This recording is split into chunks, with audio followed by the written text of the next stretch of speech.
May mga bagay na hindi kayang ipaliwanag ng isip. May mga aninong hindi dapat makita. At may mga kwentong mas mabuting hindi na lang nalaman. Ngunit, narito ka na.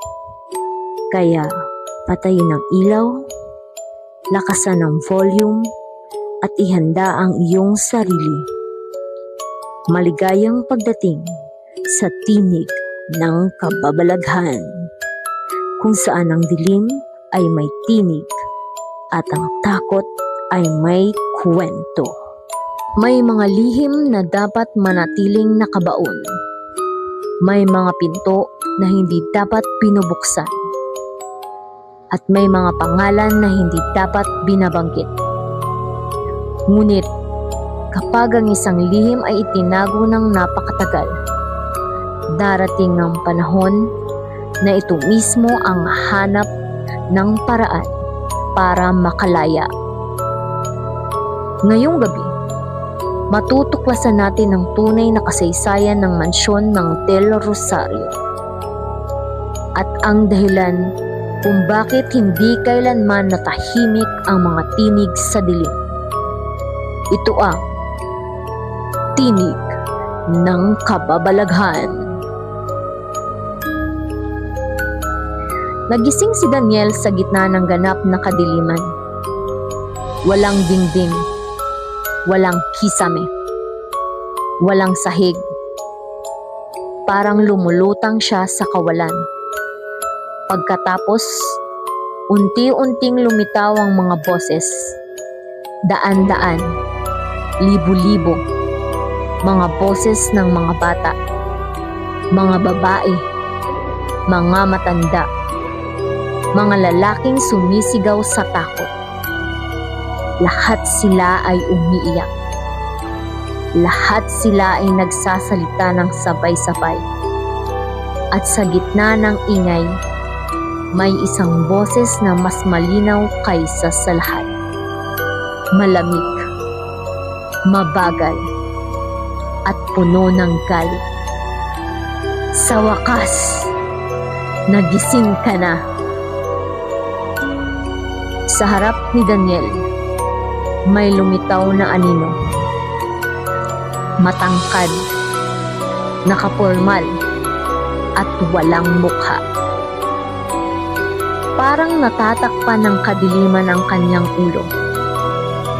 Ngunit, alam agad ni Daniel kung sino ito. Eduardo Del Rosario. Unti-unting bumalik ang lahat ng alaala. Hindi lang ng mansyon, kundi ng buong lugar.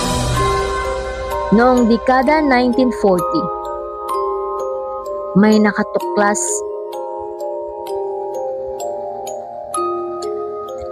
unti-unting bumalik ang lahat ng alaala. Hindi lang ang mansyon, kundi ang buong lugar. Noong dekada 1940, may natuklasan si Eduardo sa ilalim ng lupang kinatatayuan ng mansyon. Isang lumang lagusan. Mas matanda pa sa simbahan. Mas matanda pa sa bayan. At sa pinakadulo nito, may isang silid. Sa loob ng silid, may isang bagay na hindi dapat makita ng tao. Hindi ito tao.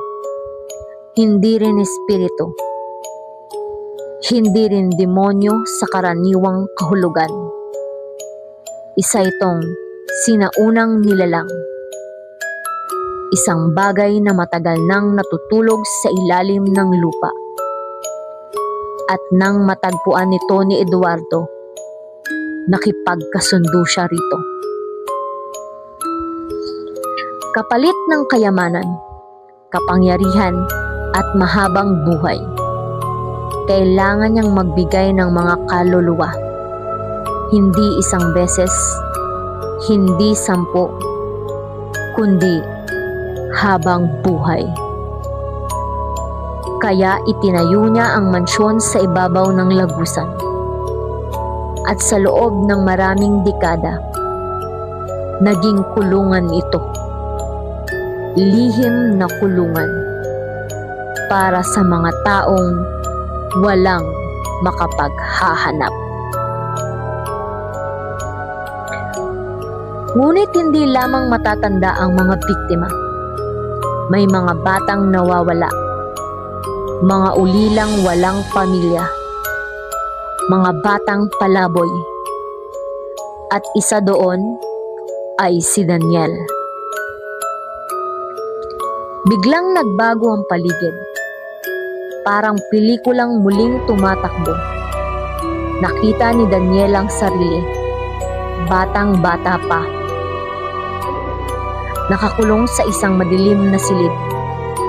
Umiiyak. Sumisigaw. Humihingi ng tulong. Ngunit walang dumarating. Hanggang sa isang gabi, binuksan ni Eduardo ang pinto at sinabi, "Ikaw ang magiging una." Dinala si Daniel sa ilalim ng mansyon, sa pinakailalim, sa lugar na hindi nakikita ng sinuman. Doon niya nakita ang nilalang, at sa mismong gabing iyon, siya ang unang inialay. Ngunit may nangyaring hindi inaasahan. Hindi namatay si Daniel. Hindi tuluyang nakuha ng nilalang ang kanyang kaluluwa. May bahagi nito na naiwan, nakulong. At iyon ang dahilan kung bakit paulit-ulit siyang nabubuhay sa loob ng mansyon. Lahat ng naririnig niyang bulong, lahat ng sigaw, lahat ng umiiyak ay mga taong tulad niya. Mga kaluluwang hindi ganap na namatay, hindi rin ganap na nabubuhay, mga taong naging bahagi ng bahay. Dinala siya ng mga tinig sa pinakasentro ng mansyon, at doon niya nakita ang bagay na nagpayanig sa kanyang pagkatao. Hindi pundasyon, hindi poste, hindi semento, kundi isang napakalaking kumpol ng laman. Humihinga, tumitibok, parang puso. At bawat tibok nito may kasamang sigaw ng tao. Biglang naunawaan ni Daniel ang lahat. Hindi naging buhay ang mansyon dahil sa mga multo. Naging buhay ito dahil sa mga kaluluwang isinakripisyo rito. Ang buong bahay ay isang nilalang, at ang puso nito ay binubuo ng lahat ng mga biktima. Ngunit hindi pa iyon ang pinakamasamang katotohanan. Lumapit ang lalaking walang mukha at sinabi, "Hindi ako si Eduardo." Nanlamig si Daniel. Matagal nang patay si Eduardo. Ako ang bagay na nakita niya sa ilalim ng lupa. Tumahimik ang paligid. Parang tumigil ang oras. Ginamit ko lamang ang kanyang mukha. Unti-unting napunit ang anyo ng lalaki. At sa ilalim nito, walang laman. Puro kadiliman. At sa loob ng kadilimang iyon, libu-libong mata, libu-libong bibig, libu-libong mukha ng mga taong kinain nito. Kasama ang mga biktima ng mansyon, kasama ang pamilya Del Rosario, kasama ang lahat ng nawawala. Sinabi ng nilalang, "Ikaw ang unang kaluluwa at ikaw rin ang huli." Doon niya nalaman ang pinakakakilabot na lihim. Hindi siya basta biktima. Hindi siya basta bilanggo. Siya ang kandado. Ang kaluluwang ginagamit upang manatiling sarado ang nilalang sa ilalim ng lupa. May isang paraan lamang para matapos ang lahat. Kailangan niyang tuluyang mawala. Hindi mamatay, kundi mabura. Mabura ang kanyang kaluluwa. Mabura ang kanyang alaala. Mabura ang kanyang buong pag-iral. Kapalit nito, mamamatay ang mansyon at makakalaya ang lahat ng kaluluwa. Tumahimik ang paligid.